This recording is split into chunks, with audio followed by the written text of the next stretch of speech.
Hello, and welcome to People of the Pod, brought to you by American Jewish Committee. Each week, we take you beyond the headlines to help you understand what they all mean for America, Israel, and the Jewish people. I'm your host, Manya Brashear-Pashman.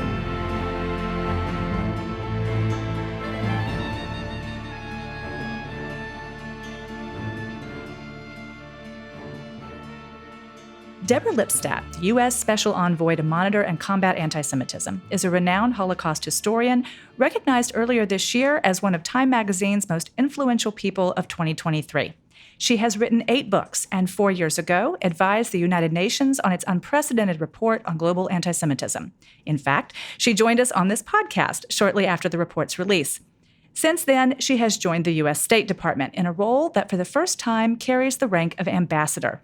She joins us again this time in our pop-up Tel Aviv studio. Ambassador, welcome to People of the Pod. Thank you. Now, America's national strategy to counter antisemitism was adopted in May.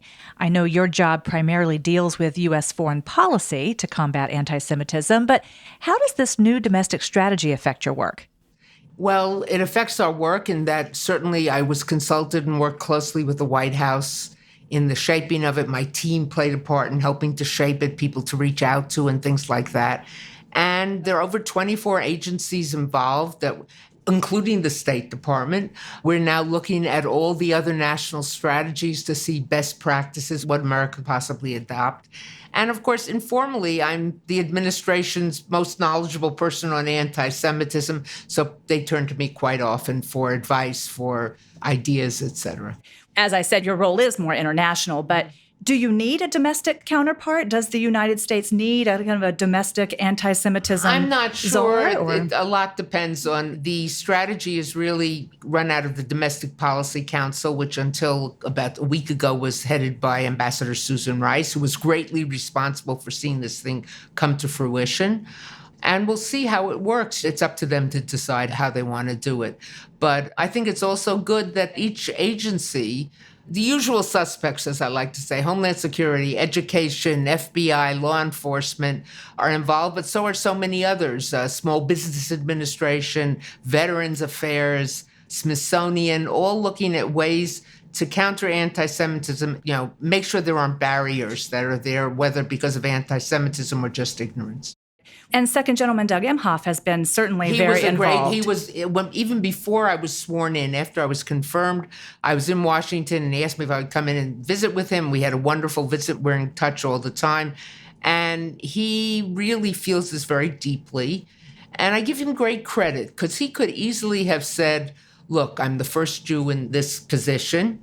First, second gentleman. We put up a mezuzah at the residence.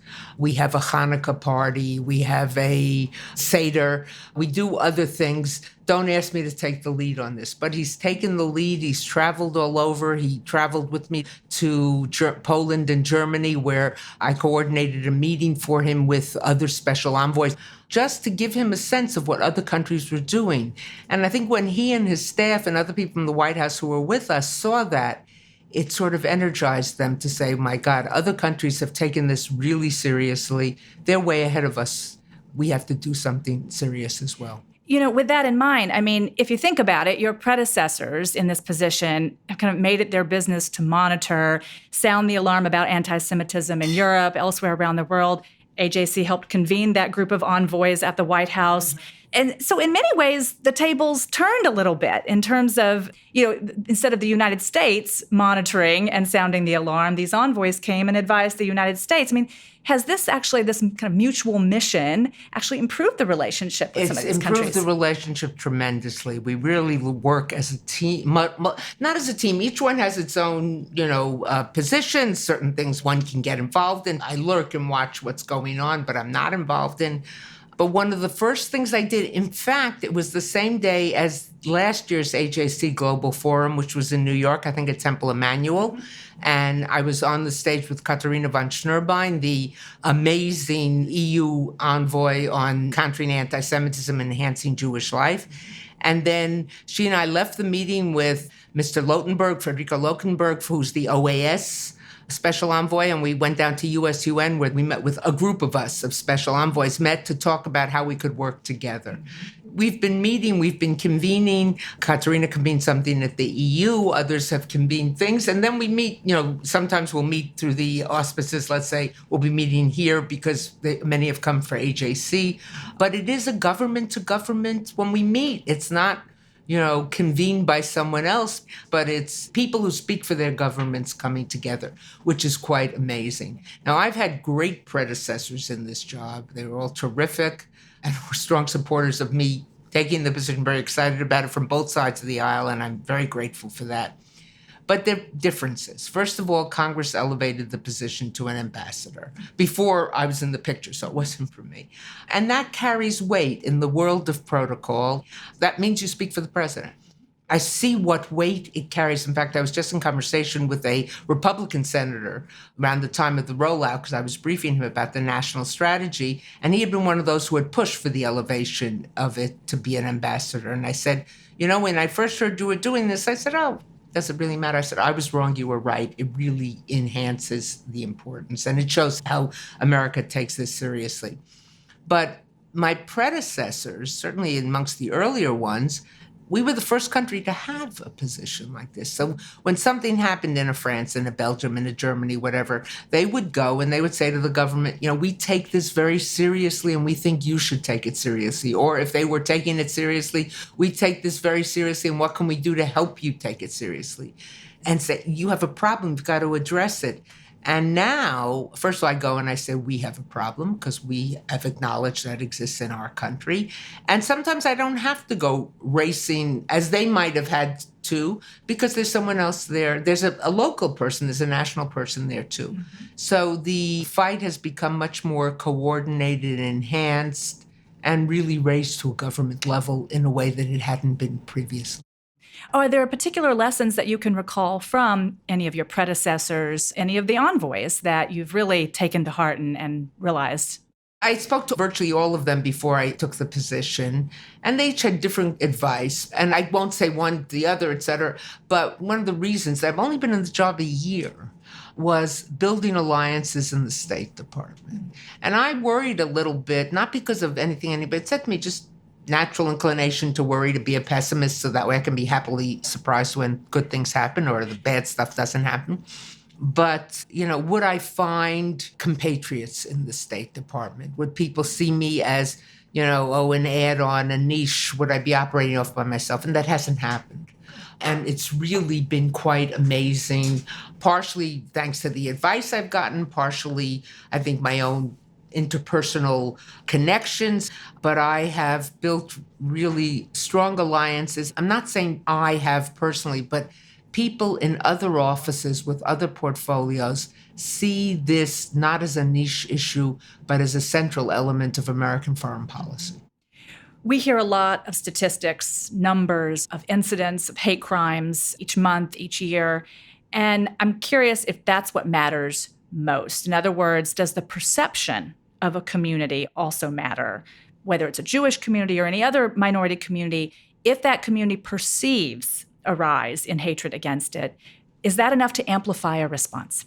The perception of a community is important, the perception of an individual. Sometimes any community, any individual can see things more dire than they are. But I think, if anything, the Jewish community has become more aware of certain incidents, more aware of certain things. I'll give you an example. New York. I think there were a lot of Jews in New York who didn't take seriously some of the anti-Semitism encountered by Haredi, Hasidic Jews in Brooklyn, who would walk down the street, get their hat knocked off or get spat upon. And you could say, okay, what's the big deal? Well, if you're walking down the street, especially walking down the street with one of your kids and your hat gets knocked off, suddenly you're looking at your father's got it, or your mother walks down the street, she gets a little nervous because she sees people coming, it might be dangerous or whatever. And I think now they take that much more seriously. Had that been happening on the Upper West or East Side, we would have been quicker to respond. Do you think that that is enough for a government, for example, to amplify a response? Well, certainly a local government. This was happening in New York, but as it became more national, and there's something else, and the strategy addresses this, that government can't really deal with, but it can call out, and that's the normalization of anti-Semitism. And the strategy speaks to this very directly in the beginning when it's something I'm paraphrasing here, when politicians, when actors, when rap stars, when sports figures engage in anti-Semitism, it amplifies it in a way that it hadn't been before. Government can't stop them. We have that pesky thing called the First Amendment, and we all treasure it, even though sometimes it can make us gnash our teeth, but the good comes with the bad, or the bad comes with the good. But the normalization. So with the strategy, and when the strategy was rolled out, and I spoke from the podium of the White House, one of the things I said, government can do a lot. Congress is already doing a lot and is willing to do more, but it calls for an all hands on deck. Not just because of protecting fellow American Jews, fellow citizens, but because, as I think listeners to People of the Pod know well, anti-Semitism is a threat to democracy. I've been talking about it now. Someone even said to me, the cliche, and I realized that I had been the one to really popularize it, as the canary in the coal mine of democracy. But it's a warning. It's a warning. You began your tenure with a tour of the Middle East, Saudi Arabia, Israel, United Arab, Abu Dhabi, right? Right, and Dubai. That first trip. First stop was Riyadh. Oh, right. Okay. And in fact, you were just in Abu Dhabi again. I was for a second time, just right. a few days and where ago. I encountered an AJC delegation. But AJC has been present in Abu Dhabi and the Emirates for a very long time. I want to talk a bit about those visits and the Abraham Accords, which is another circumstance that has changed. Your immediate predecessor got to benefit a little bit from the Abraham Accords, but I'm curious if those accords are removing barriers, helping foster relationships, that will only continue to improve the relationship between Israel and Muslim majority countries, but also their receptiveness to your message about combating anti-Semitism. The Abraham Accords are of prime importance, and they've been wholly embraced by this administration.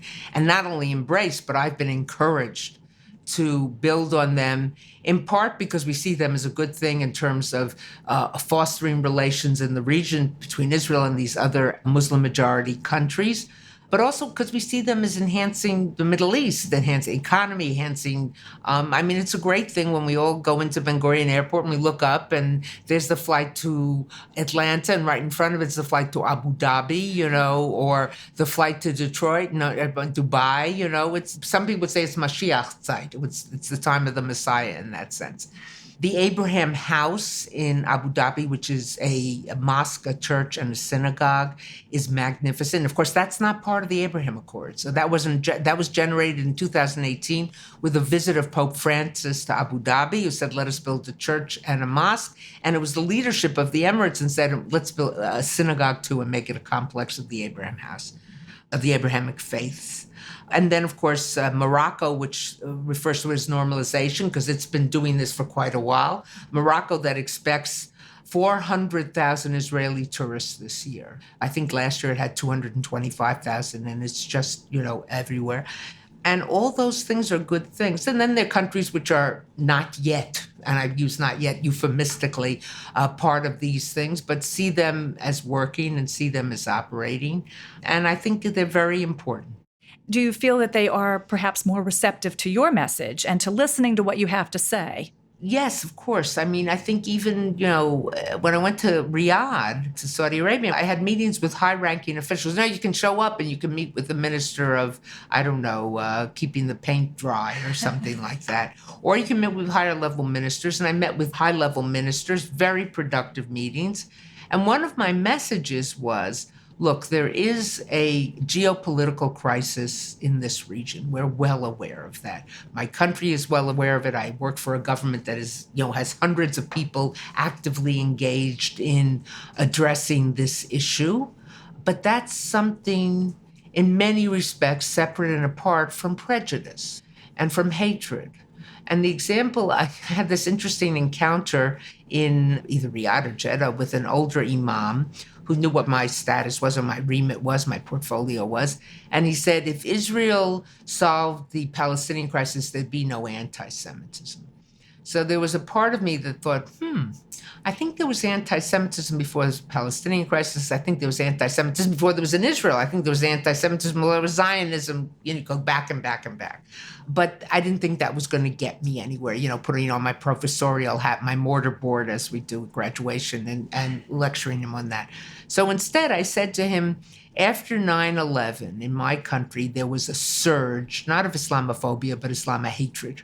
As you well remember, I'm sure, there was an attempt at one point to build a Muslim community center opposite Ground Zero, where the World Trade Center had been. And in fact, that the group that was building it consulted with the Jewish Community Center of Manhattan. What's your experience? What rooms? How did you build? Did you build enough? Should we have a gym? Should we have a pool? Et cetera, et cetera. And whatever body, whether it was the city council or whatever in New York, the polyglot capital of the United States, refused permission because they said to build a Muslim community center adjacent to Ground Zero when it was Muslims that had destroyed the buildings and murdered the people there would be an insult. And many of us thought that was wrong. That was prejudice. And I said, why should Muslims in Lower Manhattan, a woman who wants a good place for her children to learn about their tradition or to have an iftar or whatever it might be, or a man to go to pray or whatever, why should they be denied that right? Because other Muslims had destroyed and attacked the buildings. And the man said to me, you're absolutely right, it was prejudice. I said, well, to say that anti-Semitism is solely dependent on what Israel does or does is the same thing. Mm-hmm. And he got very quiet. I don't think I changed his mind, but he stopped arguing. Do you see any progress toward people understanding it more as a territorial conflict? I think so. I hope so. I think it's a continuing. It's not like you get to a point, and now we're at this point, now we get to the next point. I used to lift 20 pounds, now I can lift 30 pounds. It goes back and forth. It goes back and forth depending on the situation. It's a volatile process. And do you think that getting them to understand it as a territorial conflict would actually fulfill part of your role in terms of combating anti-Semitism, that's part and parcel? Absolutely. But I think it's also necessary not to do things that are going to aggravate or not to do things that are going to make it harder for some of these countries to follow through with the Abraham Accord. So it cuts both ways. In May, you and Ambassador Hood attended the annual Lag BaOmer festival at the El Ghriba synagogue. In Jerba. The Tunisian island of Jerba. Tunisia is one of dozens of Arab countries where Jews were forced out and displaced. And I'm curious if you could reflect a little on the situation of Jews in the Middle East and North African countries. Tunisia is a different story than Morocco, different story than the Emirates, than Bahrain, in that it does have a very small Jewish community. I think there are 1,300 Jews in Jerba. Been there hundreds, thousands, years. And it's a much smaller community in Tunis and a number of other places. But this festival has been going on for quite a while. And it was really reasserting itself after COVID, after an attack about 20 years ago on the festival. And it was so promising. And when I heard that Ambassador Hood, our American ambassador in Tunis, was going, I said, you want companies? That I'd love it. So we went together. We visited the school there that is funded by and supported by the Joint American Jewish Joint Distribution Committee, the JDC. One of the little students showed him how to draw an olive. It was very poignant. And we had a wonderful time. And then we went to the festival that night. The night before, the deputy minister from the government catered a kosher meal for us, a kosher feast for many of the foreign representatives who were there. And we went to the festival. It was just joyous. And we just loved it. We were so happy and meeting people and seeing people and meeting old friends and et cetera. And people, the American ambassadors here, which was very exciting, Ambassador Hood. And we stood in a place and I noticed that our security guards, we had pretty tight security because, of course, two ambassadors and personnel from American Embassy Tunis were getting nervous. I said, they should relax. 24 hours later, precisely, in that same place, there was a shooting. And 2 guards were killed and 2 Jewish, one French Tunisian and one Israeli Tunisian were murdered. So it was very sobering, very, very sobering. And Tunisia was in the beginning what should we say, reluctant to acknowledge this as an anti-Semitic act. They talked about it as criminality. They talked about it as terrorism. So Ambassador Hood and I, not together with, but also President Macron and the German foreign minister all said this is anti-Semitism, plain and simple. And swayed them, turned... Oh, I don't know if we swayed them, but we got them to, the president met with the chief rabbi, and they changed a little bit. It's, sometimes it's criminality. Sometimes someone gets mugged on the street and it doesn't matter what they are, who they were there. But when this guy, he was on guard at a naval base, he shot his fellow guard, took a car, drove half hour across the island to the synagogue to attack the synagogue. He didn't say, oh, they're a crowd of people. I mean, he knew where he was going and he knew what he was doing. My last question is, some listeners might not realize that there is actually a separate special envoy for Holocaust issues. That's right. Your colleague, Ellen Germain. Given the rise of Holocaust distortion, trivialization, your canon of work, the loss of survivors, how much of what you do now intersects with her work? Well, we're very careful. I mean, she is really handling Holocaust reparations issues, property reparations, not that we get directly involved, but in urging countries to address these things. But there's not that much overlap, but there's a great deal of cooperation with us, times traveling together, working together, the more. Are there priorities that you can see for implementing the national strategy since we started talking about it? I think there are so many things in there that can be done large and small. I urge people to download it. Maybe you can put the link on your website. It's downloadable. It's 60 pages. Read the whole thing. It's really, I have to tell you, I knew it as it was emerging, but at one point when I saw a draft of it, and they asked me to go over it, in fact, I was abroad doing it in another country. It was a little complicated. But of course, as I began to read it, without going into the specifics even of the different issues, I was deeply moved. Because, and I don't like to correct my boss, otherwise known as the President of the United States, but when he spoke about it at the White House, he called it the most momentous, comprehensive plan the American government has ever addressed. And he was wrong. It was the first comprehensive plan that the American government has ever addressed. Of course, when there have been tragedies, presidents from both sides of the aisle, from all perspectives, have condemned, have responded. America has responded. Law enforcement has responded. But this is the first time that the United States government is taking the bull by the horns and saying, what can we do to address this scourge? And as I said from the podium of the White House when it was rolled out, probably making history because it's the first time a Mishnah was quoted from the White House or a Talmud was quoted from the White House. I used the verse from Ethics of the Elders, Pirkei Avot, Lo alecha hamlacham ligmor v'lo ata ben chorin levatel mimenu. You're not obligated to complete the task, but you're not free from starting it, from engaging it. The United States government has now seriously engaged in it. Well, thank you so much, Ambassador. Thank you. If you missed last week's episode, be sure to tune in for a conversation between my colleague Benjamin Rogers and Senator Jody Ernst, a founding member of the Senate Abraham Accords Caucus. On the occasion of the Abraham Accords' 3rd anniversary, they discuss what has been accomplished in those 3 years and whether a new relationship between Israel and Saudi Arabia could be next. Don't miss it. Thank you for listening. This episode is brought to you by AJC. Our producer is Atara Lakritz. Our sound engineer is TK Broderick. You can subscribe to People of the Pod on Apple Podcasts, Spotify, or Google Podcasts, or learn more at ajc.org/peopleofthepod. The views and opinions of our guests don't necessarily reflect the positions of AJC. We'd love to hear your views and opinions or your questions. You can reach us at peopleofthepod@ajc.org. If you've enjoyed this episode, please be sure to tell your friends, tag us on social media with #PeopleOfThePod, and hop on to Apple Podcasts to rate us and write a review to help more listeners find us. Tune in next week for another episode of People of the Pod.